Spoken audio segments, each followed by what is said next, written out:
Merci le féminisme, merci la liberté de la femme, l'émancipation de la femme, mon corps, mon choix, etc., etc. Merci à vous, parce que grâce à vous, grâce à votre formidable idéologie de libération de la femme, eh bien l'humanité est en passe de s'éteindre. Voilà. Il y a une chute dramatique de la natalité à peu près partout dans le monde, particulièrement dans les pays développés, et qui commence à devenir sérieusement inquiétante. Parce que si on continue comme ça, j'ai envie de dire, mathématiquement, on va droit vers l'extinction. Donc merci, merci mesdames, merci pour votre formidable travail, merci pour l'avortement, merci pour la contraception, merci pour je donne mon cul à tout le monde jusqu'à 37 ans avant de me réveiller et de me rendre compte que bon, peut-être que je devrais faire un jour peut-être un bébé. Bref, merci tout ça, c'est formidable. Voilà. Bientôt on va disparaître grâce à vous, c'est génial. Bonjour, c'est Pragmatic Man, bienvenue sur ma chaîne, bienvenue dans cette nouvelle vidéo. D'ores et déjà, je t'invite à t'abonner, activer la petite cloche pour être prévenu de mes futures vidéos, liker, partager, commenter. Voilà, j'ai fait une excellente annonce là aujourd'hui. Donc fais tout ça pour faire progresser la chaîne, pour donner un peu de force et de visibilité à ce contenu, qui est important, je trouve, je pense, sinon je le ferai pas. Voilà, donc le sujet d'aujourd'hui, comme tu as pu l'entendre dans mon introduction, c'est la chute dramatique. J'insiste sur le mot dramatique de la natalité. C'est quand même incroyable, incroyable dans l'histoire humaine qu'on en soit venu aujourd'hui dans de nombreuses régions du monde à ne plus faire d'enfants et à avoir des populations qui commencent à diminuer alors qu'il n'y a pas de guerre, il n'y a pas d'épidémie, il n'y a pas de famine, il n'y a pas de disette, il n'y a pas de catastrophe naturelle, il n'y a pas de sécheresse, de trucs machin, je sais pas quoi, il n'y a pas de météorite qui nous est tombé sur la tête, il n'y a rien. Tout va bien. On est à la pointe du progrès, de la technologie. On n'a jamais produit autant de nourriture sur Terre qu'aujourd'hui. On a des rendements agricoles de ouf. On déborde de ressources, de richesses de toutes sortes. On a une vie super confortable. Et pourtant, dans de nombreux pays, la population commence à diminuer, à baisser en nombre, et dans de nombreux autres pays, on est en train d'y arriver. Dans quelques années, ça va être leur tour. C'est hallucinant. Il me semble que c'est inédit dans l'histoire, comme ça, qu'un peuple décide de ne plus se reproduire. Alors, bon, évidemment, j'exagère un tout petit peu, mais il y a encore des naissances, etc. Mais le niveau chute dramatiquement. J'ai vu que, par exemple, en Italie, il me semble, bon, je vous donne des chiffres de tête, hein, j'ai vu ça un peu dans des articles à droite à gauche, et j'ai essayé de retenir un peu, mais en Italie, il me semble qu'ils sont arrivés cette année à 1,13 enfants par femme en moyenne. C'est-à-dire que là, dans quelques années, ils vont être à 1 enfant par femme en moyenne. Chaque femme italienne a un enfant dans toute sa vie. Ce qui fait que pour faire un enfant, il faut être 2. Donc 2 ne donne que 1. Donc fatalement, ça va diminuer. Je vous rappelle que pour qu'une population se renouvelle, que les générations se renouvellent, donc que la population se maintienne, juste se maintienne, c'est-à-dire que les morts soient remplacés, bah, il faut un taux de natalité de 2,1 en moyenne. D'accord ? Parce que pourquoi 2,1 ? Bah parce qu'il faut 2 pour remplacer les 2 par an. Donc le père et la mère vont mourir plus tard, donc il faut qu'ils laissent derrière eux 2 enfants pour qu'ils les remplacent.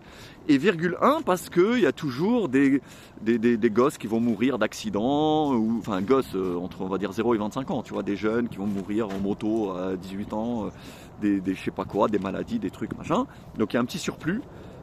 Voilà. 2,1 enfants par femme en moyenne, ça permet juste à la population de se maintenir. Pas de croître, juste de se maintenir. Eh ben, on est passé en dessous de ce seuil déjà il y a bien longtemps, dans de nombreux pays, chez de nombreux peuples. Et là, on arrive à des niveaux mais catastrophiques. À presque un enfant par femme. En Corée du Sud, c'est encore pire. Ils sont en dessous de un enfant par femme. Je crois qu'ils sont à 0,8 ou 78 ou un truc comme ça. C'est hallucinant. Au Japon, par exemple, j'ai entendu qu'au Japon, ils ferment une école chaque jour. Chaque jour, au Japon, tous les jours de l'année, il y a une école dans le pays qui ferme parce qu'il n'y a plus assez d'enfants. Il n'y a plus assez d'enfants pour remplir les salles, les classes. Voilà, donc ils décident de fermer. Alors le peu de gosses qui restaient, ils les mettent dans les autres écoles autour. Et hop, une école ferme. Et le lendemain, il y en a une autre, dans un autre endroit. Et le lendemain, encore une autre. Et tous les jours, il y en a une qui ferme. Voilà. En Corée du Sud, c'est catastrophique. En Chine, catastrophique. En Thaïlande, catastrophique. Alors l'Europe occidentale, toute l'Europe, hein, c'est même pas occidentale, la Russie, la Pologne, la Roumanie, la Bulgarie, l'Espagne, le Portugal, l'Allemagne, la Hollande, partout, l'Angleterre, la France, évidemment, partout, les taux de natalité s'effondrent. Alors, il y a certains pays qui font un peu illusion en essayant de maintenir plus ou moins leur population. Comment? S'il n'y a plus de bébés, comment ils font? Ils ramènent l'immigration. Voilà. Ils ramènent des bataillons d'Africains, essentiellement, hein, parce que dans le monde, il n'y a pratiquement plus que eux qui font encore un peu de gosses. Et puis comme ils crèvent de faim dans leur pays, et qu'il y a plein de guerres et de problèmes et de sécheresse et de ce que tu veux, bon, eh ben ils viennent et ils les ramènent partout en Europe. Enfin, africains, pakistanais, un peu tout, enfin bref. Ils ramènent tout ça et ça leur permet de maintenir un petit peu la population. Voilà. De rester à un niveau plus ou moins identique sur le temps. Mais sinon, s'il n'y avait pas ça, voilà, c'est fini. Il y a des populations qui s'effondrent. Par exemple, la Hongrie. Les Hongrois, comme eux, ils ne veulent pas trop d'immigration, ils ont dit non, nous on veut rester que entre Hongrois. Ouais, mais le problème, c'est que les Hongrois font pas de gosses. Donc bientôt, il n'y aura plus d'Hongrois. Voilà. C'est ça le dilemme. Maintenant, là, beaucoup de pays sont confrontés à ce dilemme, comme les Japonais d'ailleurs. Le Japon est confronté à ce dilemme. Pendant très longtemps, le Japon refusait obstinément l'immigration. Ils voulaient rester que entre Japonais, ce qui est tout à fait à leur honneur, tout à fait légitime. Moi, je trouve que c'est une position parfaitement respectable. On veut rester entre soi, voilà, bon, pourquoi pas, c'est très bien. Mais le souci, c'est qu'ils ne font pas d'enfants. Donc au bout d'un moment, c'est quoi le résultat? Enfin, là aujourd'hui au Japon, tu as pratiquement la moitié de la population, c'est des retraités, ils ont plus de 60 ans, c'est des vieux, donc ils vont tous disparaître. En fait, le pays est en train de se transformer en EHPAD géant, en maison de retraite géante. C'est pas tenable. C'est pas tenable. Il n'y aura plus assez d'ouvriers pour les usines, les entreprises, il n'y a plus assez de main-d'œuvre, il n'y aura plus assez de rien en fait. Donc là, ils commencent à s'ouvrir à l'immigration. Hein. Même le Japon, finalement, ils ont fini par céder. Et ils commencent maintenant à ramener des Philippins, des Indiens, un peu de tout, voilà, des Vietnamiens, des je sais pas quoi, un peu de tout, bref. Voilà, il y a et l'Europe, l'Europe occidentale, eux, ils en ramènent en masse. De toute façon, avant même, ils commençaient déjà à en ramener. L'Europe orientale, c'est-à-dire les pays de l'Est, quoi, la Russie, les pays baltes, tout ça, bon. Eux, ils voulaient pas trop, ils veulent toujours pas trop, mais leur population diminue. La Hongrie, sa population diminue, la Bulgarie, la Serbie, la Roumanie, alors tous les petits pays encore pire. Pareil, le Portugal, enfin bref, c'est catastrophique. Même les États-Unis, le Canada. Alors eux, pareil, ils ne survivent en fait que grâce à l'immigration, parce qu'il y a plein de gens qui viennent s'installer chez eux. Mais sinon, leur population, on va dire autochtone de base, blanche, hein, essentiellement. Même si je sais, on va me dire non, les vrais autochtones, c'est les Amérindiens, tout ça. Bon, ok. Mais je parle de ceux qui ont construit les États-Unis et le Canada modernes, donc qui sont essentiellement des populations blanches d'origine européenne. Ces populations-là, qui auparavant, dans le modèle traditionnel de la société traditionnelle européenne chrétienne, faisaient des gosses. Alors ils n'ont jamais fait, quoique si, ils faisaient avant des familles nombreuses. Hein. Avant les Italiens, il y a 60 ans, 70 ans, et c'était pas rare de trouver des familles avec 7-8 enfants. Voilà. En Espagne pareil, au Portugal pareil. Dans les années 40, 50, 60 en Corse, il y en avait pas mal. Bon, après on est passé dans les années 70, 80 à un modèle à 4-5 gosses. Dans les années 90, 2000, on est passé à 2-3. Et là, on en est à 1,5. Voilà. Et donc là, c'est une catastrophe. Parce que là, du coup, toutes ces populations diminuent. Alors, tout ça pourquoi? Tout ça à cause de quoi? Qu'est-ce qui a causé ça? Est-ce que c'est la guerre? Non. Est-ce que c'est la famine? Non. Est-ce que c'est les épidémies? Non. Est-ce que c'est des météorites? Non. Moi, je le dis, c'est à cause du féminisme. En grande partie. Pas que ça, c'est aussi la bouffe de merde qu'on mange, qui stérilise tout le monde, à cause des vaccins, à cause des médicaments, à cause de ce qu'ils nous mettent dans l'air, à cause de plein de choses qui déjà font chuter la testostérone des hommes, font chuter la concentration et la qualité des spermatozoïdes dans le sperme de l'homme. Donc il y a ça, qui dérègle aussi les cycles des femmes. Bref, donc il y a des causes, on va dire, biologiques. Voilà, ça c'est vrai. Il y a des causes biologiques à la chute de la fertilité de l'homme et de la femme. Mais, en dehors de la cause biologique, il y a aussi quand même beaucoup une cause culturelle et idéologique, qui est que on a poussé les filles à faire des études au lieu de se marier, travailler au lieu de se marier, faire s'éclater, s'amuser, voyager, baiser à droite à gauche avec tout le monde, au lieu de faire des enfants, au lieu de construire un foyer. Tout ça, alors je l'ai dit, contraception, avortement, en masse. Je signale que dans le monde entier, il y a eu au cours de ces 50 dernières années plus d'1 milliard d'avortements. 1 milliard. Voilà, vérifie, tu verras. Plus de 1 milliard d'avortements sur les 50 dernières années dans le monde. Ça veut dire concrètement 1 milliard de bébés tués dans le ventre de leur mère, par leur mère. Hein, voilà.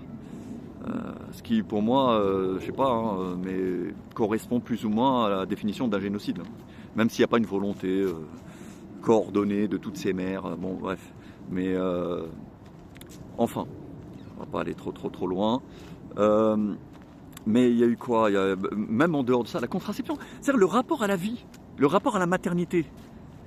Donc toute cette idéologie féministe de je fais ce que je veux de mon corps, dans le sens surtout je l'utilise comme un outil uniquement de plaisir et de profit, parce que c'est ça, hein. Mon corps, mon choix, ça veut dire mon corps, outil profitable pour moi. C'est tout, c'est ça que ça veut dire. C'est-à-dire que je ne l'utilise plus comme il a été conçu, c'est-à-dire pour faire plaisir à mon mari et enfanter et produire, constituer une famille et donc perpétuer plutôt l'espèce, la race humaine. Non, je l'utilise comme outil de divertissement, de plaisir, de satisfaction narcissique et accessoirement de profit financier. Voilà. Hein, voilà.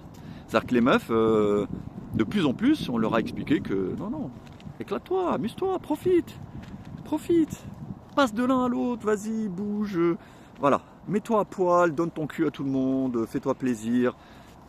Et puis, à 30 ans, quand tu vas commencer à sentir que voilà, tu commences à fatiguer, que la concurrence arrive des petites jeunettes qui sont plus bonnes et plus fraîches que toi, et que tu sens que bon, ça y est, ton tour est passé, là tu vas essayer de te poser, mais le problème c'est que c'est trop tard. Plus ou moins trop tard, parce que tu es fatigué, parce que tu n'es plus capable de t'attacher à personne, parce que tu es complètement névrosé, tu es prise par 1001 remords, et parce que tu es déçu de tout, et tu es dégoûté de toi-même, et blablabla. Tout ça fait que tu ne pourras pas vraiment construire un mariage heureux, et épanouissant, et solide. Et, voilà. Donc, et puis pendant ce temps-là, tu auras commencé ta carrière, tu auras commencé à bosser, tu auras pris l'habitude de ce rythme de vie. Donc faire des enfants, ce sera une contrainte, une charge, voilà, un truc qui va te saouler. Bon, tu voudras bien en faire un plus ou moins pour prouver à tout le monde que tu es une femme voilà, qui fonctionne, hein, qui a un peu un sens à sa vie. Mais tout ça éloigne forcément la femme de son rôle naturel. C'est clair que c'est terminé, les familles nombreuses, avec ça, avec ce modèle-là. Parce que les familles nombreuses, c'était possible quand tu avais, voilà, tu te maries à 16 ans, 17 ans, vierge, fraîche, naïve et chaste. Et il n'y a pas de contraception.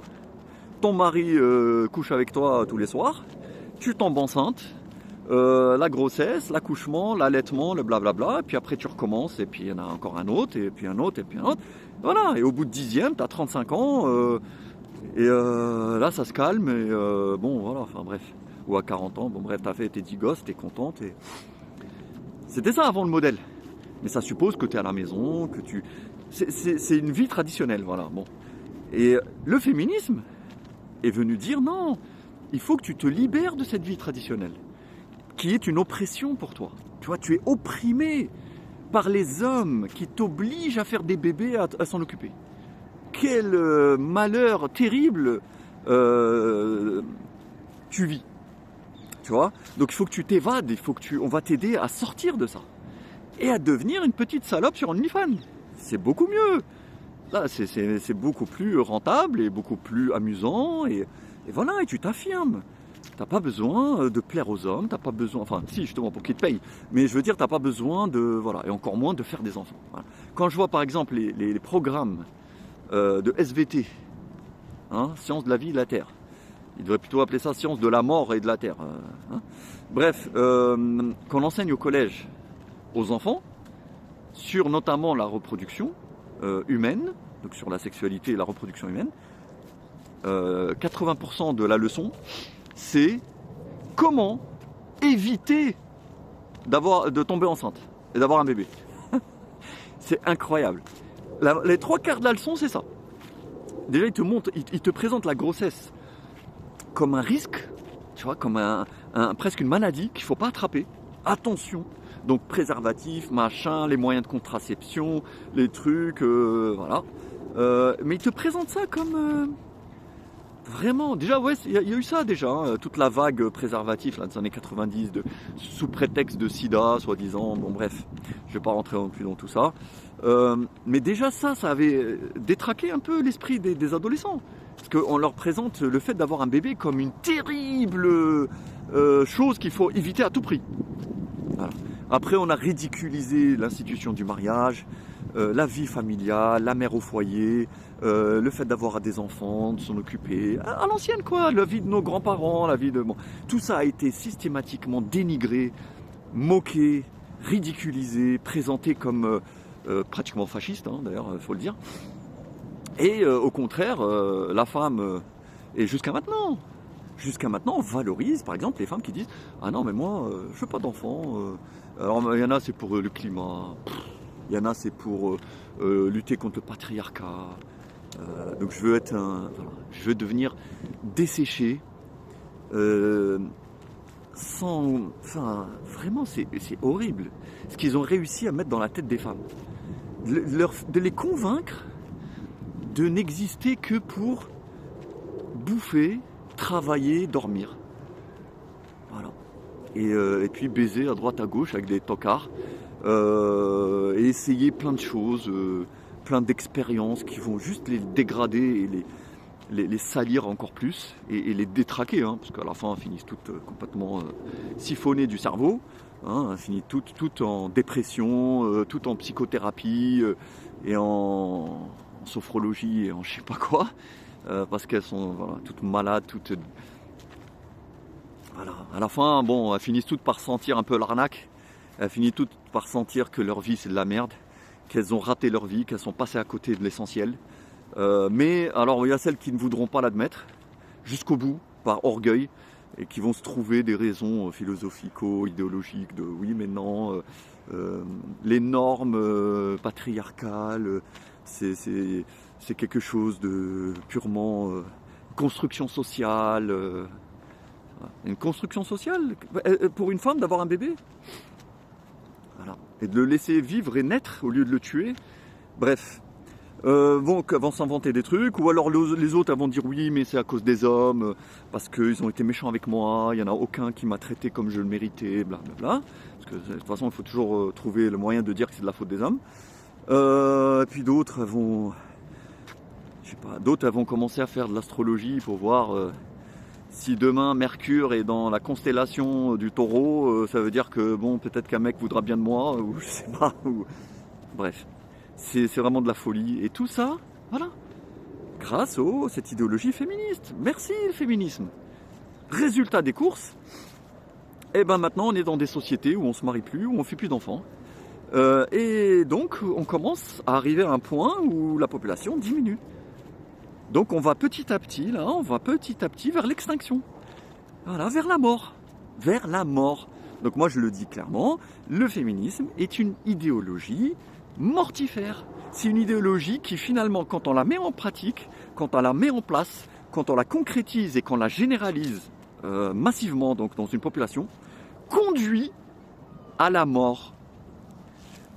Voilà. Et pour moi, une idéologie, comment dire, même une philosophie, ou tout ce que tu veux, elle se juge en fonction finalement d'un critère très simple. Soit ça produit de la vie et du bonheur, soit ça produit de la mort et du malheur. Voilà. Et finalement, tu peux très facilement classifier toutes les idéologies, toutes les philosophies, si elles sont saines ou si elles sont diaboliques et horribles, en fonction de ce critère. Alors, qu'est-ce que ça produit?